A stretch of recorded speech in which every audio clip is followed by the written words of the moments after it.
রাসূল সাল্লাল্লাহু আলাইহি সাল্লামের আমল ছিল যে শাবান মাসে তিনি বেশি বেশি সিয়াম রাখতে তিনি পছন্দ করতেন।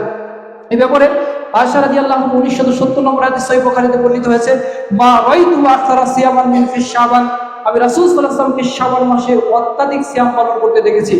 তিনি বলছেন আরো, ফা ইন্নাহু কানা ইয়াসুমু শাবান কুল্লাহু, এমনকি গোটা মাসটাই তিনি সিয়াম পালনের মাধ্যমে অতিক্রান্ত করতেন। প্রিয় উপস্থিতি, রাসূল সাল্লাল্লাহু আলাইহি সাল্লাম শাবান মাসে সিয়াম পালন করেছেন। নিসফে শাবানে শুধু সিয়াম পালন করতে হবে, এইরকম যে বর্ণনাগুলো রয়েছে অধিকাংশ বর্ণনা হচ্ছে দঈফ এবং হচ্ছে জাল। সুতরাং নিসফে শাবানে সারা রাত জেগে ইবাদত করা এবং সকালে সিয়াম রাখা, এই যে বিবরণগুলো হাদিসে রয়েছে সবগুলো হাদিস হচ্ছে আপনার দঈফ।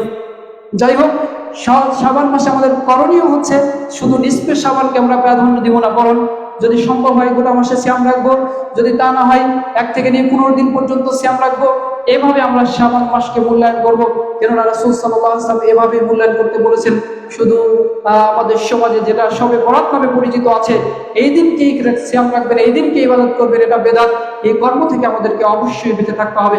সিয়ামের ব্যাপারে আল্লাহ রাসূলের একটি হাদিস বলে শেষ করছি। তিনি বলছেন, মান সামা ইয়াওমান ফি সাবিলিল্লাহ বা'দাল্লাহু ওয়াজহাহু আনিন নারি 70 খরিফা, যে ব্যক্তি আল্লাহর সন্তুষ্টির জন্য একটি মাত্র সিয়াম পালন করবে, আল্লাহ সুবহানাহু ওয়া তাআলা তার চেহারাকে তাকে জাহান্নাম থেকে দূরে সরিয়ে দিবেন 70 বছরের পথ। সুবহানাল্লাহি ওয়া বিহামদিহি। আল্লাহ রাসূল আরেকটি হাদিসে এভাবে বলেছেন, মান সামা ইয়াওমান ফি সাবিলিল্লাহ জাআলাল্লাহু বাইনাহু ওয়া বাইনান নারি খান্দাকান, যে ব্যক্তি আল্লাহর সন্তুষ্টির জন্য একটি মাত্র সিয়াম পালন করবে, তার মাঝে এবং জাহান্নামের মাঝে আল্লাহ একটা খন্দক খনন করবেন, অর্থাৎ একটা পরীক্ষা খনন করবেন, যার ব্যবধান হচ্ছে বাইনাস সামাই ওয়াল আরদ, আসমান এবং জমিনের ব্যবধান যত। সুবহানাল্লাহ। আসমান এবং জমিনের ব্যবধান হচ্ছে 500 বছরের পথ।